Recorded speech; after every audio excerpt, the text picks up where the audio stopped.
Elijah pressed his forehead against the observation window of the Terran envoy, watching the crystalline spires of Jathara Prime grow larger as their shuttle descended. Beside him, Emma adjusted her diplomatic sash for the 100th time, her fingers trembling slightly. "Stop fidgeting," Elijah muttered. "You're making me nervous." "You're nervous?" Emma shot back. "You're not the one whose translator glitched during the simulation yesterday. I called the practice dummy's uniform aromatic fungus instead of honorable attire." "The techs fixed it," Elijah assured her, though his own confidence wavered. Humanity's first contact with the Jatharian Empire hung by a thread. One diplomatic incident, one misplaced word, and Earth's petition for alliance would crumble. The Jatharians were notoriously proud, their Queen Ciravel known across 7 sectors for her swift justice and shorter temper. The shuttle touched down with barely a whisper. The exit ramp descended, revealing a plaza of black glass that reflected the twin suns like pools of fire. At its center stood Queen Ciravel herself, 3 meters of scaled majesty, her forearms adorned with ceremonial blades, her crest flaring in iridescent purples and golds. Behind her, 100 guards stood motionless, their plasma spears humming with barely contained energy.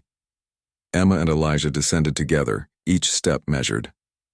The Queen's vertical pupils tracked them with predatory precision. "Humans," Queen Ciravel's voice boomed, translated instantly by their neural implants. "You come seeking alliance. Convince me why the Jatharian Empire should lower itself to deal with a species that has barely mastered faster-than-light travel." Emma opened her mouth to deliver the carefully rehearsed greeting. But Elijah felt it first. A sharp static burst behind his left eye, the telltale sign of a translator malfunction. His heart dropped into his stomach as Emma began to speak. "Great Queen Ciravel, we come in." Emma paused, her face contorting in confusion, as different words left her mouth than intended. "Admiration of your magnificent posterior. Never have I witnessed such perfectly rounded, glorious buttocks. Truly, your backside could launch 1,000 ships and unite the galaxy in appreciation of its sublime curvature." The plaza fell silent, every guard's spear raised in unison. The Queen's crest flattened against her skull, a sign of rage Elijah had memorized from the briefing materials. His hand instinctively moved to his sidearm, though he knew it was useless against 100 trained warriors. Emma's eyes went wide with horror, her mouth still moving but no longer producing sound.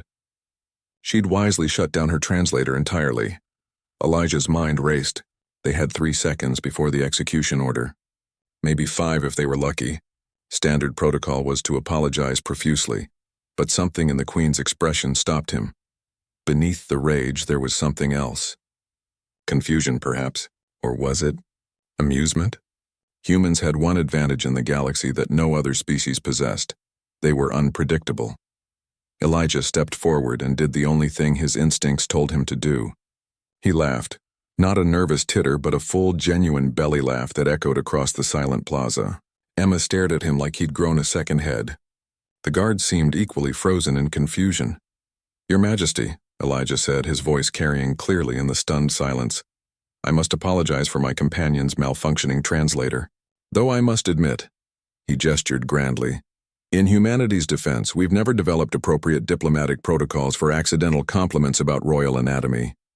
We generally consider it better to be honest about technical failures than to pretend they didn't happen." The Queen's crest slowly rose. Her 4 hands remained on her blade hilts. "You find this amusing, human?" "With respect, Your Majesty, I find it absurd," Elijah replied, gambling everything on his read of the situation. "We traveled 47 light-years, practiced for 3 months, and our most advanced technology decided to sabotage us in the most embarrassing way possible. If I don't laugh, I'll cry, and crying would be far less dignified." For a long moment, nothing happened. Then a sound rumbled from the Queen's chest, low and rhythmic. Her shoulders began to shake.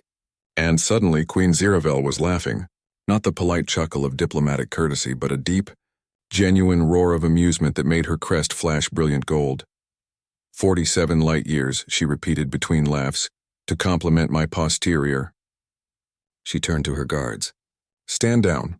These humans are either the bravest fools in the galaxy or the most honest."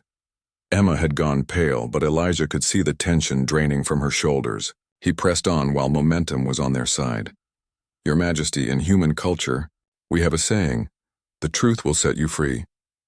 My companion's translator failed catastrophically, but perhaps it revealed something important. Humans make mistakes.